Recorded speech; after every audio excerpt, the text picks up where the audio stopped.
सभी लोगों का स्टडी जनित में स्वागत है। आज यानी कि 25 मई 2021 के करंट अफेयर के साथ इस करंट अफेयर में हम लोग इस करंट अफेयर से रिलेटेड स्टैटिक जीके पर भी चर्चा करेंगे। तो आइए शुरू करते हैं आज का करंट अफेयर। पहला क्वेश्चन है, किस एजेंसी ने वाइपर रोवर को 2023 तक चंद्रमा के दक्षिणी ध्रुव पर भेजने की घोषणा की है? तो इसका सही उत्तर होगा NASA. Option is the right answer. NASA ने हाल ही में वाइपर रोवर को 2023 तक चंद्रमा के दक्षिणी ध्रुव पर भेजने की घोषणा की है। तो दक्षिणी ध्रुव पर चंद्रमा के जो है अधिकतर एजेंसियां क्यों अपने अभियान को चलाना चाहती हैं, इसके बारे में जान लेते हैं। क्योंकि वाइपर जो है एक रोवर है नासा का, जिसका नाम है full form volatiles investigating polar and exploration rover. तो यह जो रोवर है चंद्रमा के दक्षिणी ध्रुव क्षेत्र के स्थायी रूप से छाया वाले क्षेत्रों में संसाधनों का पता लगाएगा। यह जल बर्फ वितरण का मानचित्रण करने भी मदद करेगा। तो चंद्रमा के जो दक्षिणी ध्रुव है हमेशा अज्ञात है, अभी तक हमेशा से अज्ञात है। और वहाँ पर साइंटिस्ट लोग वहाँ के संसाधनों के बारे में पता करना चाहते हैं। वहाँ पे जल की उपलब्धता की संभावना है और वहाँ पर क्रेटर है जिसमें जल की संभावना बनती है। तो इस वजह से चंद्रमा के दक्षिणी ध्रुव को वैज्ञानिकों के लिए ये हमेशा रहस्य बना हुआ है। इससे वहाँ पर अधिकतर जो है सेटेलाइटों को या अंतरिक्ष यान को छोड़ा जाता है।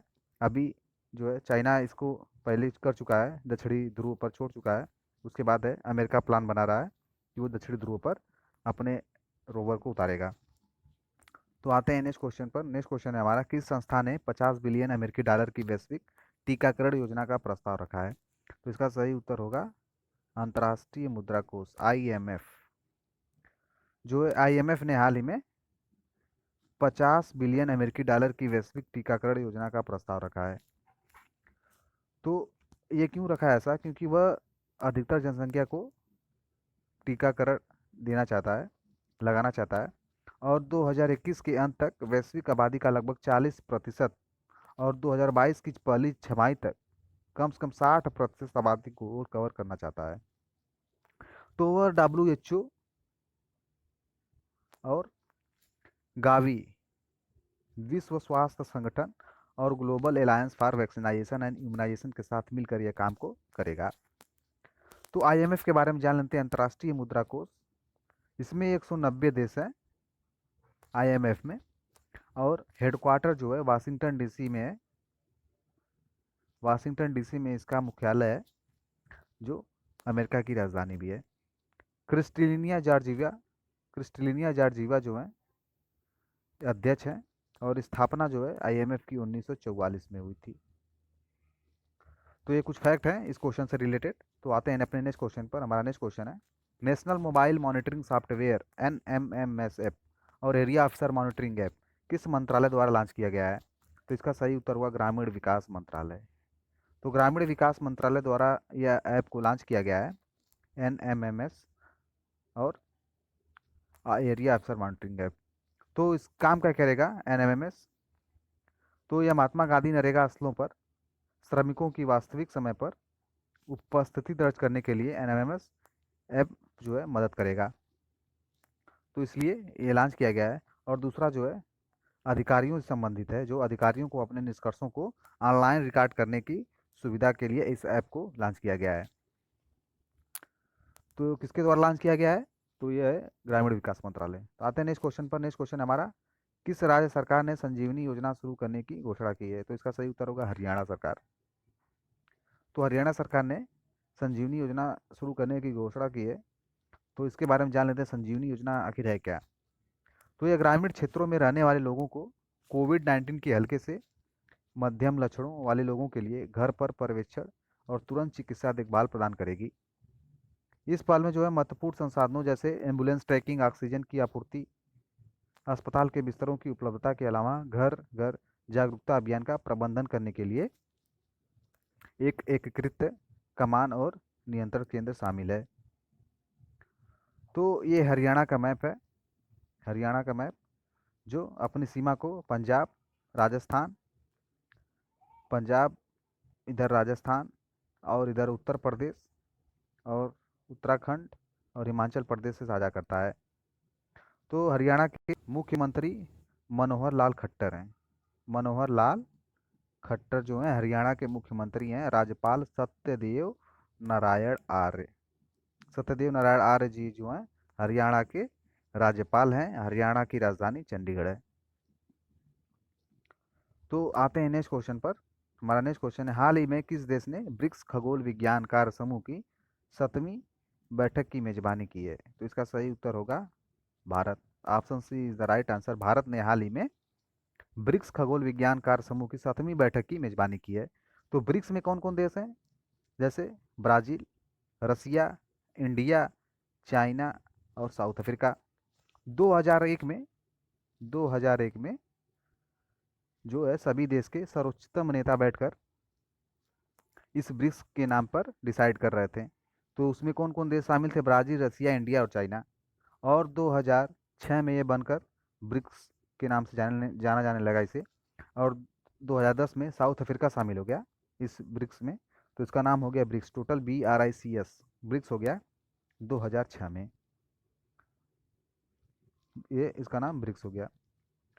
तो आते हैं नेक्स्ट क्वेश्चन पर। हमारा नेक्स्ट क्वेश्चन है, सुप्रीम कोर्ट की ई कमेटी ने हाल ही में कितनी भाषाओं में ई सर्विसेज मोबाइल ऐप के लिए मैनुअल जारी किए हैं? तो इसका सही उत्तर होगा 14। Option c the right answer. 14 भाषाओं में जो है ई सर्विसेज मोबाइल ऐप के लिए मैनुअल जारी किए गए हैं सुप्रीम कोर्ट के द्वारा। आते हैं नेक्स्ट क्वेश्चन पर। 24 मई को पूरे भारत में कौन सा दिवस मनाया जाता है? तो इसका सही उत्तर होगा राष्ट्रमंडल दिवस। Option B is the right answer. राष्ट्रमंडल दिवस जो है 24 मई को पूरे भारत में मनाया जाता है। तो राष्ट्रमंडल का अर्थ क्या होता है? जो देश कभी ब्रिटिश के उपनिवेश हुआ करते थे और आज वो स्वतंत्र हो गए हैं। तो ब्रिटिश के उपनिवेश हुआ करते थे जो आज स्वतंत्र हैं, और उनका जो स्वतंत्र देश आज है उनका संघ मिलाकर जो है राष्ट्रमंडल बनता है। तो राष्ट्रमंडल की जो मुख्यालय है लंदन में स्थित है। लंदन जो ब्रिटेन की राजधानी है। लंदन लंदन जो है ब्रिटेन की राजधानी, मुख्यालय वहाँ पर है। और राष्ट्रमंडल का निर्माण 11 दिसंबर 1931 में हुआ था। राष्ट्रमंडल का निर्माण जो है 11 दिसंबर 1931 में हुआ था। और ये मदद करता है सभी स्वतंत्र देशों को जो ब्रिटेन से के कभी उपनिवेश हुआ करते थे कि उनके यहाँ लोकतंत्र, मानवाधिकार, साक्षरता का रेट बना रहे। तो ये था 24 मई को जो भारत में राष्ट्रमंडल दिवस मनाया था उसके बारे में। तो आते हैं नेक्स्ट क्वेश्चन पर। हमारा नेक्स्ट क्वेश्चन है, हाल ही के अध्ययन के अनुसार आक्रामक प्रजातियों की अफ्रीकी कृषि को प्रति वर्ष लगभग कितने ट्रिलियन डॉलर का नुकसान हो रहा है? तो इसका सही उत्तर होगा 3.66 trillion. Option C is the right answer. तो 3.66 ट्रिलियन जो है बहुत मैक्सिमम अमाउंट है, और जिसके तहत प्रजा आक्रामक प्रजातियों की वजह से अफ्रीकी कृषि को प्रतिवर्ष 3.66 ट्रिलियन का नुकसान हो रहा है। तो ये जो सभी अफ्रीकी देशों के संयुक्त सकल घरेलू उत्पाद का 1.5 गुना के बराबर है। जो ये नुकसान है 1.5 गुना के बराबर है। और यह पाया गया है कि थोर्मियाई एब्सोलूटा नाम का जो एक कीट है अधिकांश नुकसान का कारण बन रहा है। और यह कीट जो है टमाटर के पौधों को प्रभावित करता है, और हर साल जो है इसकी अनुमानित लागत 11.4 अरब डॉलर है। तो ये बहुत नुकसान पहुंचाता है अफ्रीकी देशों को ये कीट। तो आते हैं इस मैप पर। ये अफ्रीका है। अफ्रीका जो है एशिया से कैसे अलग होता है? भूमध्य सागर से इधर, और इधर है जो है स्वेज नहर से अलग होता है। स्वेज नहर के उस तरफ जो है पोर्ट सईद है, और इधर जो है स्वेज पोर्ट है। तो इधर एक तरफ है अटलांटिक महासागर और एक तरफ है हिंद महासागर। तो अफ्रीका जो है एशिया के बाद दूसरा सबसे बड़ा महाद्वीप है, और अफ्रीका को अंध महाद्वीप भी कहा जाता है। तो इसमें कुछ विकसित देश हैं, दक्षिण अफ्रीका और इससे सटे देश जैसे केन्या, जो थोड़े से अफ्रीकी देशों में आगे हैं। तो नाइजीरिया जो है इस कीट से ज़्यादा प्रभावित देश है, नाइजीरिया। और नाइल नदी भी अफ्रीका में स्थित है। विक्टोरिया झील भी अफ्रीका में ही स्थित है। तो ये था अफ्रीका के बारे में। आते हैं नेक्स्ट क्वेश्चन पर। हमारा नेक्स्ट क्वेश्चन है, G20 स्वास्थ्य शिखर सम्मेलन की सह मेजबानी किस देश द्वारा की गई? तो इसका सही उत्तर होगा Italy. Option is the right answer. Italy जो है इटली द्वारा वैश्विक G20 स्वास्थ्य शिखर सम्मेलन का मेजबानी किया गया इटली द्वारा, और इसमें कुछ यूरोपीय देश भी शामिल थे। तो इटली के जो पीएम हैं मारियो द्रागाई हैं, और प्रेसिडेंट यानी कि राष्ट्रपति सर्जियो मटेरेल्ला हैं। सर्जियो मटेरेल्ला जो हैं यहाँ के राष्ट्रपति हैं। तो G20 देशों में जो है कौन कौन देश आते हैं, जैसे Argentina, Brazil, Indonesia, Bharat, America, Italy, United kingdom, Mexico, France, Saudi Arabia, Japan, Italy आदि देश इसमें जो है G20 देशों में आते हैं। तो इसकी स्थापना जो है G20 की कब हुई थी? 26 सितंबर 1999 में। 26 सितंबर 1999 में जो है G20 की स्थापना हुई थी। और इस समय चेयरमैन कौन है? मारियो द्रागी जो हैं इसके चेयरमैन हैं। G20 के चेयरमैन जो है मारियो द्रागी हैं, जो इटली द्वारा हाल ही में G20 स्वास्थ्य शिखर सम्मेलन की सह मेजबानी किया गया था, और उसी के जो प्रधानमंत्री हैं मारियो द्रागी इसके चेयरमैन भी हैं।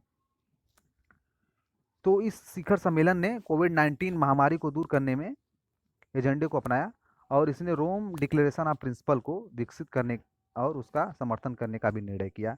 तो ये कोविड-19 से जुड़ा स्वास्थ्य शिखर सम्मेलन था G20 का।